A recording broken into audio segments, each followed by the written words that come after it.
चिराग सनाया दोनों की जिंदगी के सिर्फ 24 घंटे बचे हैं और यह 24 घंटे पुष्पा के पास भी बचे हुए हैं। इस टाइम के अंदर अगर पुष्पा को चिराग सनाया को मिलाना है, इनका मिलन करवाना है, तो यही आखिरी 24 घंटे पुष्पा के पास बचे हुए हैं, जिससे वह इन दोनों को मिलाकर इन दोनों की सुलह करवा सकती है। हाँ, एक तरफ पुष्पा ही नहीं बल्कि बादशाह राशि भी लगे हुए हैं सनाया चिराग को मिलाने में। ऐसे में क्या चिराग और सनाया हमेशा हमेशा के लिए साथ रहेंगे पति पत्नी के रूप में, या फिर चिराग सनाया का रिश्ता यहीं तक था, इसके बाद चिराग सनाया हमेशा हमेशा के लिए अलग हो जाएंगे, या फिर इस पूरी कहानी में हमें एक अनोखा ही मोड़ देखने को मिलेगा। तो आखिर ये पूरी कहानी क्या है, आइए जानते हैं आज की इस वीडियो में। बिना देरी करे पुष्पा इम्पॉसिबल के लेटेस्ट एपिसोड की कहानी जानते हैं। कहानी की शुरुआत होती है पुष्पा से, जो कि चिराग को कहती है, चिराग अभी तक तूने इन डिवोर्स पेपर पे साइन नहीं करा है, तू ही इस डिवोर्स को जल्द से जल्द करवाना चाहता था ना। चिराग ऐसा इंसान तभी करता है जब वह कंफ्यूज हो, उसे समझ में ना आए कि उसे आगे क्या करना है। पुष्पा की यही सारी बातें सुनकर यहाँ पर चिराग गुस्से गुस्से में उन पेपरों पर साइन कर देता है। कहता है, माँ मैं ना ही कंफ्यूज था और मेरा फैसला अटूट है, मुझे सनाया से डिवोर्स चाहिए और मेरा मन नहीं बदला है। अब इतना कहकर चिराग वहाँ से चले जाता है। दूसरे ही तरफ सनाया ये सारी ही चीजें देख रही थी और यह सब कुछ देखकर सनाया का दिल पूरी तरह से टूट जाता है। अगले ही पल हम पुष्पा को देखते हैं, जो कि डिवोर्स पेपर लेकर सीधे ही जोशीपुरा जी के पास पहुंच जाती है। पुष्पा कहती है, जोशीपुरा जी मैंने कभी भी सपने में या नहीं सोचा था कि मुझे ही अपने बेटे का डिवोर्स करवाना होगा। जोशीपुरा जी कहते हैं, पुष्पा जी मैं आपकी भावना समझ सकता हूँ, मुझे पता है कि आप नहीं चाहते हो कि चिराग सनाया का डिवोर्स हो। इस वक्त आपके ऊपर क्या बीत रही होगी वह मैं समझ सकता हूँ, इसलिए पुष्पा जी कागज मुझे दे दीजिए, मैं इनका डिवोर्स करवा दूंगा। पुष्पा कहती है, जोशीपुरा जी हमें कोशिश यही करनी है कि इन दोनों का डिवोर्स रुक जाए, इसलिए मैं चाहती हूँ कि इन दोनों का डिवोर्स इनकी आंखों के सामने ही हो। को भी तो पता चलना चाहिए कि आखिर रिश्ते कैसे टूटते हैं, और हो सकता है कि आंखों के सामने रिश्ता टूटते हुए देख इन दोनों का मन बदल जाए, इसलिए आप इन दोनों को यहाँ पर बुला लीजिए। अगले ही पल हम संदीप सर को देखते हैं, जो कि चिराग को कहते हैं, चिराग मैंने अभी तक तुम्हारे रेजिग्नेशन को आगे नहीं पहुंचाया है, क्योंकि मैं जानना चाहता हूं कि तुम आखिर यह फैसला क्यों ले रहे हो। चिराग कहता है कि सर पुलिस की ड्यूटी करने के लिए वर्दी और ट्रेनिंग ही काफी नहीं होती है, उसके लिए हिम्मत भी चाहिए, क्योंकि इस वक्त तक मेरे अंदर नहीं है, मेरे अंदर हिम्मत खत्म हो चुकी है, इसलिए मैं पुलिस की ड्यूटी नहीं निभा सकता। वक्त तक हम देखते हैं कि यहाँ पर संदीप सर पूरी कोशिश करते हैं चिराग को यह कन्विंस करने के लिए कि चिराग इस्तीफा ना दे। इस वक्त तक चिराग का फैसला अटूट था, चिराग ने ठान लिया था कि वह इस्तीफा देकर रहेगा। अगले ही पल हम चिराग को देखते हैं, जिसके पास जोशीपुरा जी का कॉल आता है। जोशीपुरा जी कहते हैं, चिराग में अभी इसी वक्त डिवोर्स के लिए कोर्ट में आना होगा। चिराग कोर्ट के लिए निकल ही रहा था, लेकिन तभी वहाँ पर सनाया आ जाती है। सनाया को देखकर चिराग कहता है, तुम यहाँ पर क्या कर रही हो। सनाया कहती है, चिराग आखिरकार तुमने रेजिग्नेशन दे दिया ना। चिराग मैं तो तुम्हें काफी बहादुर समझती थी, लेकिन तुम तो डरपोक निकले। तुम एक ब्रेकअप से इतना ज्यादा दुखी हो गए कि अपनी नौकरी को ही छोड़कर जा रहे हो। चिराग तुमसे यह उम्मीद नहीं थी। चिराग कहता है, सनाया मैं कुछ भी करूं, रेजिग्नेशन दूं या फिर नौकरी करूं, मैं तुम्हें क्या, और यह सब कुछ तुम्हारी वजह से ही हो रहा है, तुम्हारी वजह से ही इतना परेशान हूँ। मैंने यह कदम उठाया, अगर तुम पन्नू का एक्सीडेंट नहीं करती तो यह सब कुछ होता ही नहीं।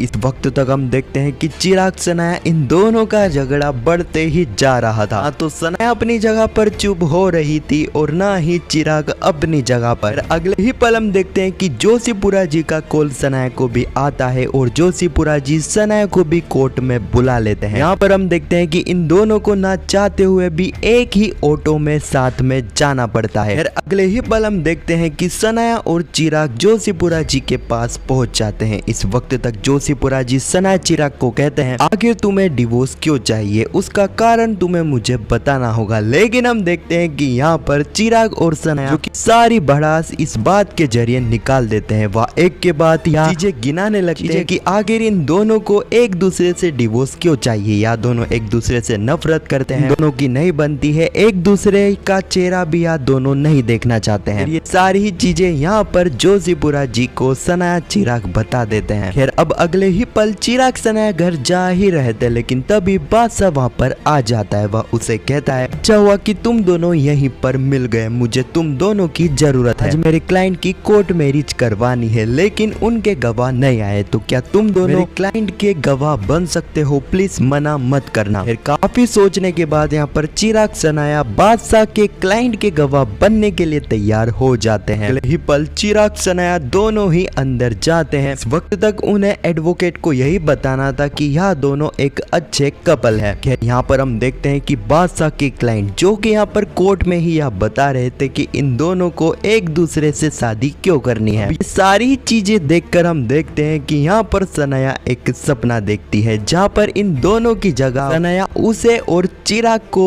देखती है। यहाँ पर चिराग सनाया को कहता है कि सनाया मैं तुमसे काफी प्यार करता हूँ, मैं तुम्हारी सारी ही इच्छा पूरी करूंगा। दूसरी तरफ यहाँ पर सनाया भी चिराग को कहती है कि वह भी उससे काफी प्यार करती है। इन दोनों की बात खत्म होने के बाद यहाँ पर चिराग सनाया के गले में और सनाया चिराग के गले में वरमाला पहना देते हैं। इसी के साथ यहाँ पर सनाया का सपना भी टूट जाता है। अब यहाँ पर तो सनाया को ख्याल भी आने लग रहे हैं, जिससे आप यह सोच सकते हो कि यहाँ पर सनाया चिराग से कितने ज्यादा प्यार करने लग चुकी है। फिर अगले ही पल हम देखते हैं कि ये सारी चीजें देखकर यहाँ पर पुष्पा तो यह समझ चुकी थी कि यहाँ पर बादशाह ने जानबूझकर ही चिराग सनाया को गवाह बनाया था। बादशाह कहता है मासी मुझे पता है कि आप चिराग सनाया का डिवोर्स नहीं चाहती हो, इस चीज में राशि और मैं आपके साथ है, हम पूरी कोशिश करेंगे कि यह दोनों अलग ना हो, सनाया चोल छोड़कर ना जाए। फिर अगले ही पल हम बापुद्रा चोल का सीन देखते हैं, जहाँ पर यहाँ पर एक ऑफिसर पुष्पा के घर पर आते हैं और वह सनाया को बताते हैं कि सनाया हमारी कम्युनिटी सर्विस खत्म हो चुकी है, अब 3 दिनों बाद तुम कम्युनिटी सर्विस से आजाद हो जाओगी। सुनकर तो सनाया को और भी ज्यादा धक्का लगता है। अब यहाँ पर सनाया को न चाहते हुए भी डॉक्यूमेंट पर साइन करना पड़ता है। वक्त तक यहाँ पर दीप्ति सनाया को कांग्रेचुलेशन कहती है कि वह इस चीज से आजाद हो जाएगी, लेकिन इस चीज से ये अंदर ही अंदर सनाया घुट रही थी। सनाया काफी इमोशनल हो जाती है और इसी सीन के साथ यह एपिसोड भी यहीं पर समाप्त हो जाता है। आने वाली कहानी में हम देखने वाले हैं कि जैसा कि यहाँ पर चिराग जो है